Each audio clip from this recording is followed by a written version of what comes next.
グータラズです。今日はね、俺のソアラ、トムスのソアラだね。ナビの社外ナビついてんだけど、周り見てこれ。パネルがない。だからね、これダセえなってことで、パネルをつけようと思って。でね、社外ナビと連動で、純正ナビにね、外部入力つけようと思ったんですけどね、このパネル、3ヶ月待った。輸入だって。買って3ヶ月待ってやっと来ました。2種類ついてるんだけどね、英語なんだよね。捨てる。いらないこれ。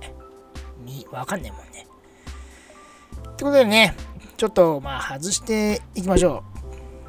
パネルの外しはね、この辺は、なんだそこ。そう。コンソール外して、で、これ外すんだけど、蓋がね、こう、電動で閉じるんで、閉じた時にじゃないとボルトがね、見えてきません。でね、これを引っこ抜いてあげます。周りに傷つきそうなんでね、養生しといてください。マスキングやら、養生テープやらしておいた方がいいです。でね、外部入力、純正ナビに外部入力をね、つけてあげるんですけど、このダッシュボードのところの左側にテレビチューナーがあるんで、そこに挿すみたいですね。っていうか配線ひどいよね。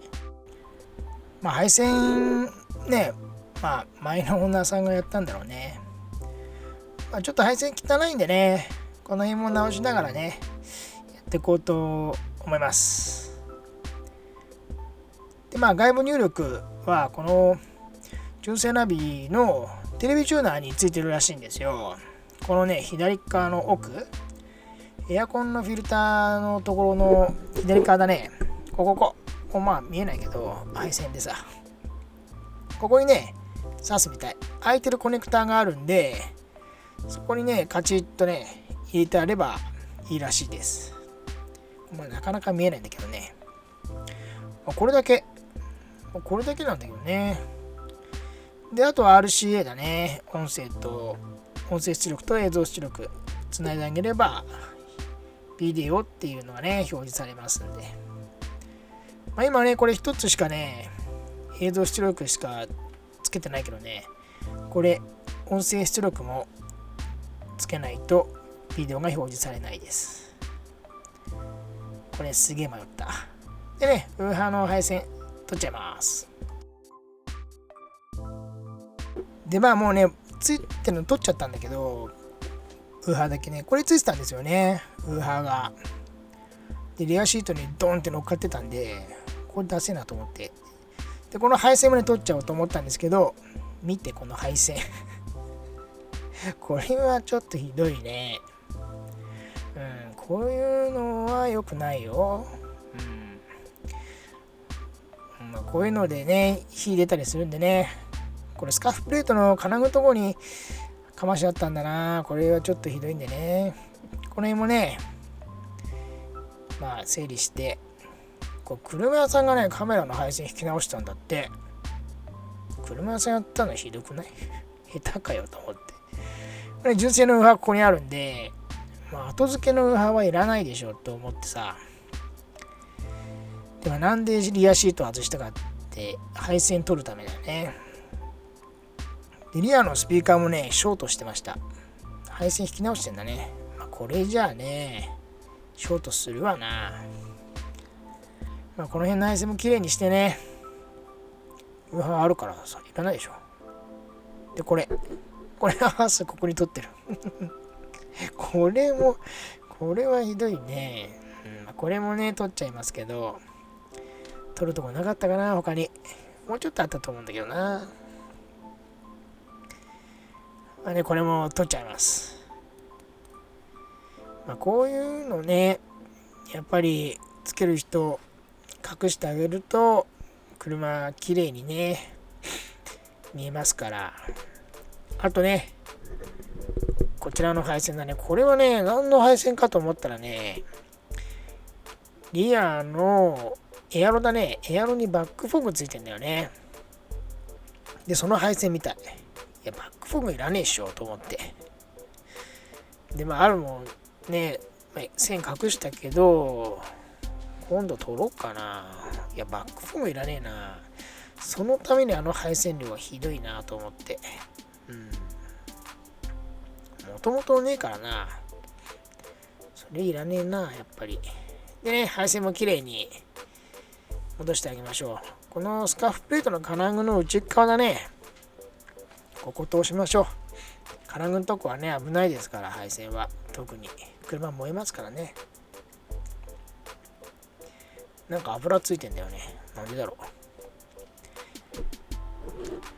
でね、これやったの車屋さんなのかな。ちゃんとしようよと思うよね。これで車売ってんだもんさ。ちゃんとやろうと思っちゃうよね。でね、リアシートも戻していきます。リアシートはね、なんか屋根がね、オープンにするとね、簡単です。なんかね、もう車いじってるっていうより工事してるみたい。そんな雰囲気になります。楽だね。屋根がないとすげえ楽です。腰も痛くならないし。車の作業って結構重労働だよね。こういうところ。で、純正のウハはリアのシートに隠れちゃいます。ああいう風になってんだね。マーク・レビンソン。でね、下側のシート。これもね、これはね、はまってるだけ。ポンってはめるだけですね。どんどん戻していって、あとは配線だね。でね、これ見て。純正のナビのね、ボルト閉まってない。開けたらこうなってた。こう忘れたんだろうね。たまにある。ここひどいね。ここもひどい。外部入力の線もプラスされたんでね、またさらにひどくなってます。ここもね、ちょっと綺麗にして、ゆくゆくはバックフォーム取ろうかな。ほら、スイッチはね、バックフォームのスイッチみたい。これもゆくゆく取っちゃおう。いらないもんね。いるかな。どうだろう。いや、悩むな。日本じゃあまりバックフォームって使わないよね。雪国使うか。でね、これ始めます。目的。このパネルをつけていきましょう。これね、すごいペロンペロンだからね、気をつけてください。パリッと折れます。この下側のね、脇にね、止めるだけです。もともとついてるボルトにね、それを外して、で、これをかませるだけですね。簡単だね。でもね、ペロンペロです。ペロッペロになるからね、気をつけてください。慎重にはめてって、両脇ですね。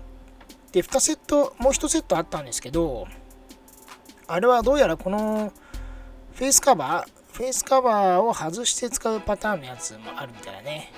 フェイスカバーあった方がいいでしょう。ビャーンってね、電動で降りてくるもん。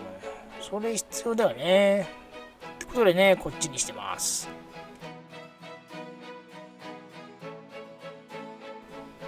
やっぱりものすごいこのフィッティングがね、ものすごいファジーです。なんか、もう微妙。パチッとはまりません。はまるんですけど、パネルをつけた時にここにちょこっと当たるとか、フェイスカバーがちょっと締まりが悪くなるとか、そういったね、ちょっとした機微みたいなところがあってね、すごい嫌です。こう、クリップでガシャンみたいなやつがいいな。もともとね、これはマルチなんで、こういうのをつけることを考えて、作られてないからね、仕方ないけどね。でもちょっとね、ものすごくファジーな感じで、しかもね、上が少し開くんだよね。それが嫌だな。しょうがないか。でね、このフェイスパネル、実は手で動かせます。引っ張るだけ。手で動くんでね、ちょっと締まりとかもチェックしてみてね、最後戻してあげます。いろいろあったけどね、今日はちょっとこれでやってみましょう。完成品でね、見てみましょう。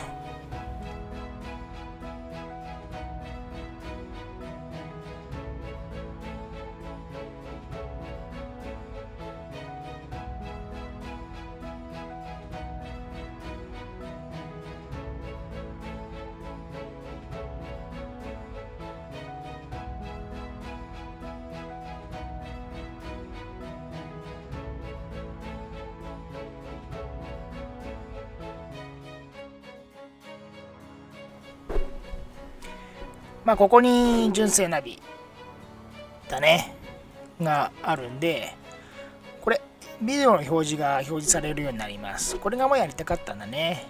車外ナビをねつけてあるんですけどね、その映像を流したかったんですよ。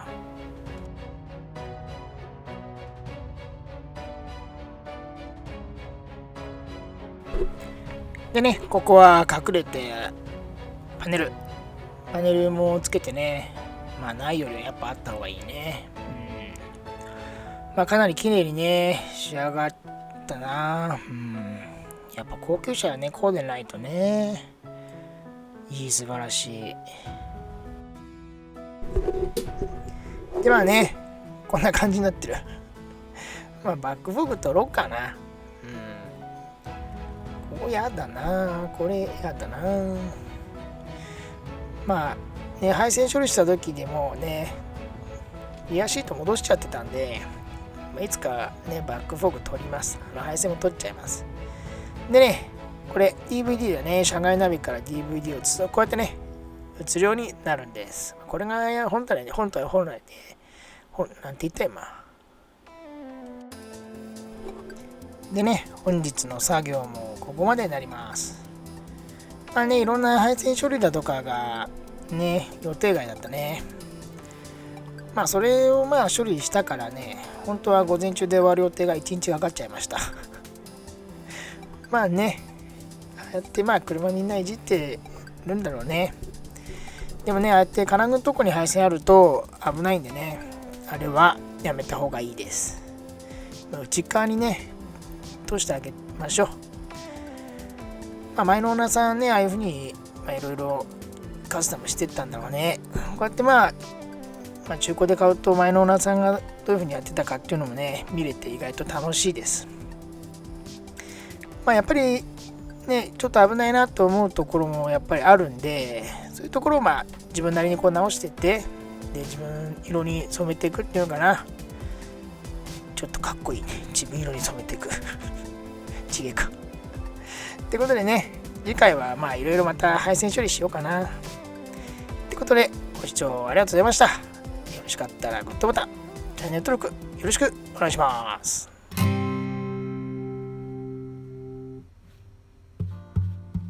こっちに